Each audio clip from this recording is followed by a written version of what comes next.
Hello students, ਅਸੀਂ ਕਰ ਰਹੇ ਹਾਂ ਕਲਾਸ 10th ਚੈਪਟਰ 6 ਟ੍ਰਾਇੰਗਲਸ ਤ੍ਰਿਭੁਜ ਐਕਸਰਸਾਈਜ਼ 6.4 ਅਤੇ ਜਿਸ ਦਾ ਕੁਐਸਚਨ ਹੈ ਸਾਡੇ ਕੋਲ ਹੁਣ question second. So question second ਦੇ ਵਿੱਚ ਸਾਡੇ ਕੋਲ ਕੀ ਹੈ, ਇੱਕ ਸਮਲੰਬ ਚਤੁਰਭੁਜ ਟ੍ਰਾਪੀਜ਼ੀਅਮ ਜਿਹੜਾ ਸਾਡੇ ਕੋਲ ਦਿੱਤਾ ਗਿਆ ਹੈ, ਸੋ ਜਿਸ ਦਾ ਨਾਮ ਹੈ ABCD। ਸੋ ਜਿਸ ਦੇ ਵਿੱਚ AB ਪੈਰਲਲ ਹੈ, ਸਾਡੇ ਕੋਲ ਸਮਾਂਤਰ ਹੈ DC ਦੇ। ਸੋ ਸਭ ਤੋਂ ਪਹਿਲਾਂ ਟ੍ਰਾਪੀਜ਼ੀਅਮ ਅਸੀਂ ਡਰਾ ਕਰਦੇ ਹਾਂ। ਸੋ ਸਾਡੇ ਕੋਲ ਆਉਂਦਾ ਹੈ इस तरह एक साडे कोल ट्रपीजियम है वो बन रहा है। सो जिसका नाम है AB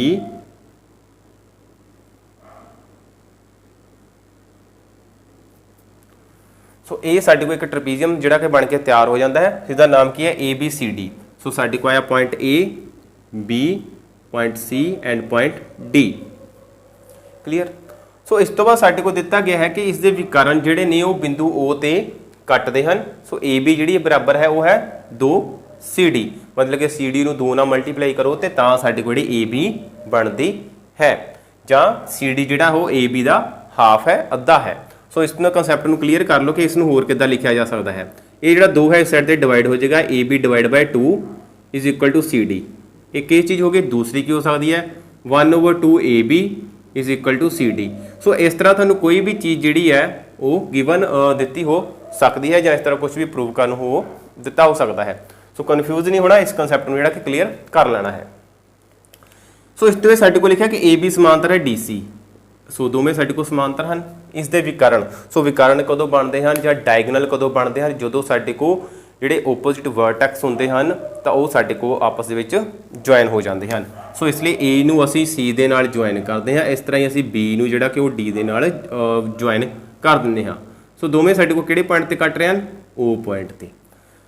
ਹੁਣ ਪਤਾ ਕਰਨਾ ਹੈ ਅਸੀਂ area of triangle AOB over area of triangle COD।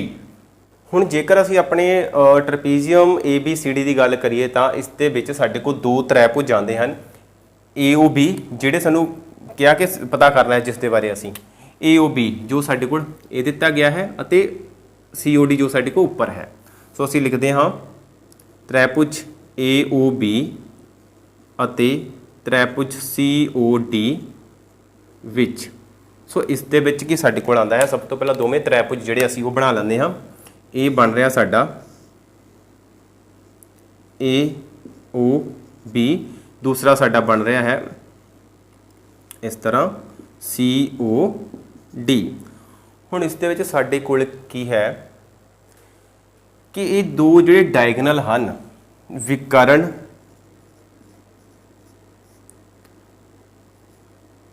AC अते BD बिंदु O ते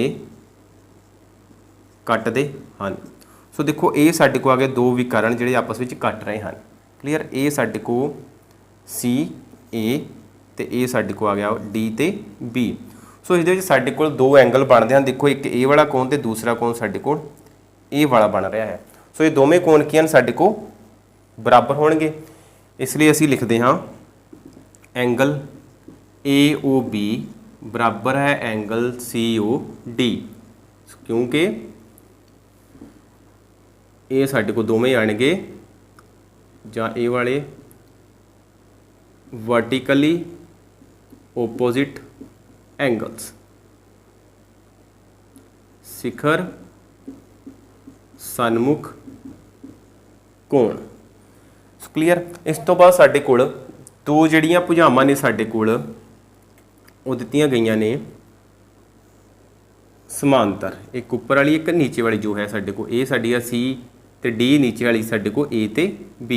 हुण इस दे विच एक रेखा आती साडे को A वाली सॉरी C पॉइंट इस साइड ते D इधर आना है। ये साडे को रेखा आती है जो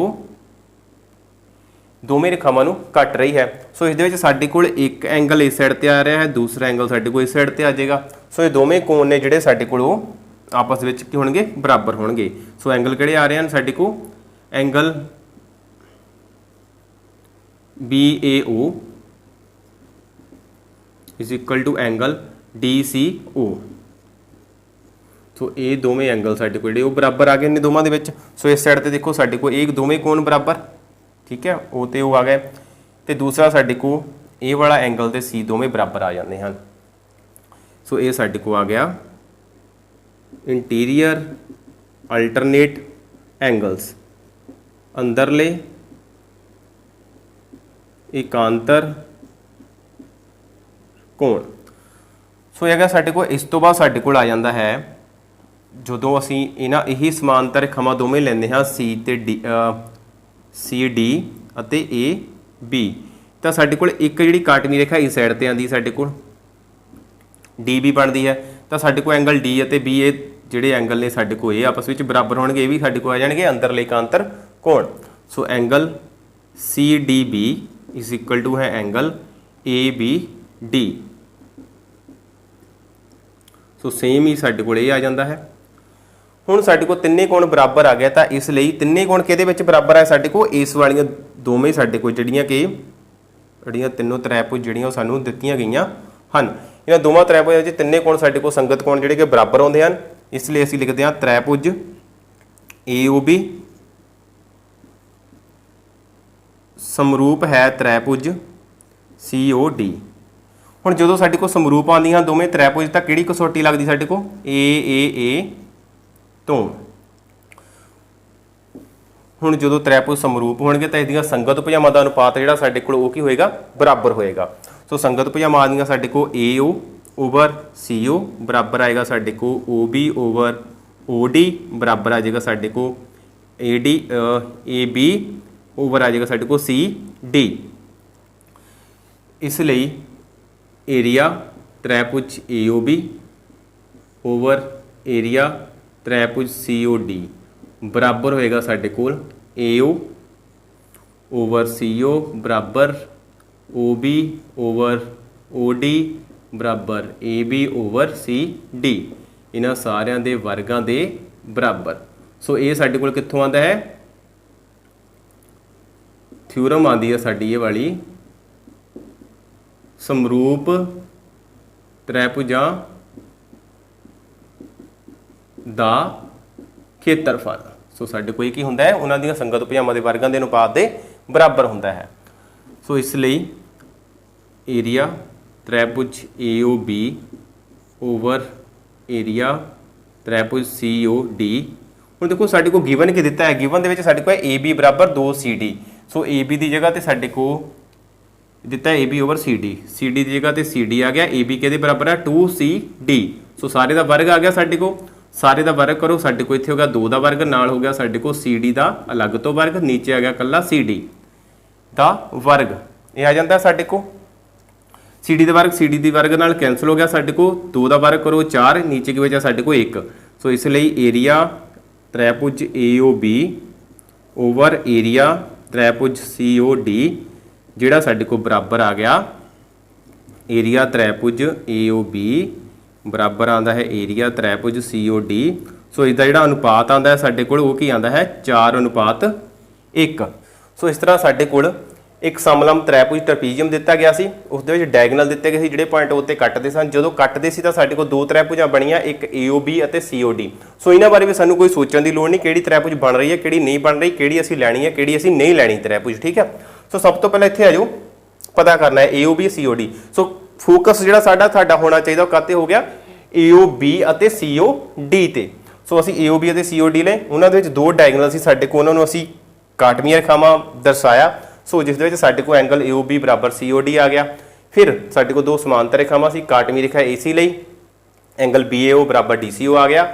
ਸੋ ਫਿਰ ਕਾਟਵੀਂ ਰੇਖਾ ਸੀ BD ਲਈ, ਤਾਂ ਸਾਡੇ ਕੋਲ ਐਂਗਲ ਜਿਹੜਾ CDB ਬਰਾਬਰ ਆ ਜਾਂਦਾ ਹੈ ਐਂਗਲ ABD ਦੇ ਬਰਾਬਰ। ਸੋ ਤਿੰਨੇ ਕੋਣ ਬਰਾਬਰ, ਦੋਵੇਂ ਤ੍ਰੈਭੁਜ ਕੀ ਹੋ ਗਏ ਸਾਡੇ ਕੋਲ ਜਿਹੜੇ ਅਸੀਂ ਲਏ ਸੀਗੇ ਸਮਰੂਪ ਸਿੱਧ ਹੋ ਗਏ। ਸਮਰੂਪ ਸਿੱਧ ਹੋ ਗਏ ਤਾਂ ਉਹਨਾਂ ਦੀਆਂ ਸੰਗਤ ਭੁਜਾਵਾਂ ਦਾ ਅਨੁਪਾਤ ਬਰਾਬਰ ਹੁੰਦਾ ਹੈ।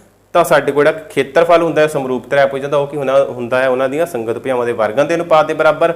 ਸੋ ਫਿਰ ਅਸੀਂ ਉਹਨਾਂ ਦੀਆਂ ਵੈਲਿਊਜ਼ ਜਿਹੜੀਆਂ ਉਹਨਾਂ ਨੂੰ ਪੁੱਟ ਕੀਤਾ, ਪੁੱਟ ਕਰਨ ਤੋਂ ਬਾਅਦ ਜਿਹੜਾ ਉਹਨਾਂ ਅਨੁਪਾਤ ਹੈ ਅਸੀਂ ਉਹ ਹੱਲ ਕਰ ਲਿਆ ਹੈ। ਸੋ ਉਮੀਦ ਕਰਦਾ ਹੈ ਕਿ ਜਿਹੜਾ ਕੁਐਸਚਨ ਹੈ ਤੁਹਾਨੂੰ ਕਲੀਅਰ ਹੋ ਗਿਆ ਹੋਵੇਗਾ। ਸੋ ਵੱਧ ਤੋਂ ਵੱਧ ਬੱਚਿਆਂ ਤੱਕ ਸ਼ੇਅਰ ਜ਼ਰੂਰ ਕਰਨਾ ਹੈ।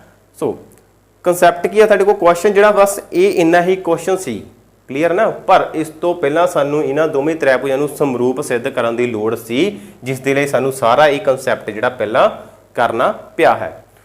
ਸੋ ਉਮੀਦ ਕਰਦਾ ਹੈ ਕਿ ਕਲਾਸ ਜਿਹੜੀ ਤੁਹਾਨੂੰ ਕਲੀਅਰ ਹੋ ਗਈ ਹੋਵੇਗੀ। ਸੋ ਵੱਧ ਤੋਂ ਵੱਧ ਬੱਚਿਆਂ ਤੱਕ ਸ਼ੇਅਰ ਕਰੋ, ਚੈਨਲ ਨੂੰ ਸਬਸਕ੍ਰਾਈਬ ਕਰ ਲਓ ਤਾਂ ਜੋ ਤੁਹਾਨੂੰ ਨਵੀਆਂ ਵੀਡੀਓਜ਼ ਜਿਹੜੇ ਲਿੰਕ ਨੇ ਉਹ ਪ੍ਰਾਪਤ ਹੁੰਦੇ ਰਹਿਣ। ਸੋ ਥੈਂਕ ਯੂ, ਮਿਲਦੇ ਹਾਂ ਨੈਕਸਟ ਕਲਾਸ ਦੇ ਵਿੱਚ ਨੈਕਸਟ ਕੁਐਸਚਨ ਦੇ ਨਾਲ।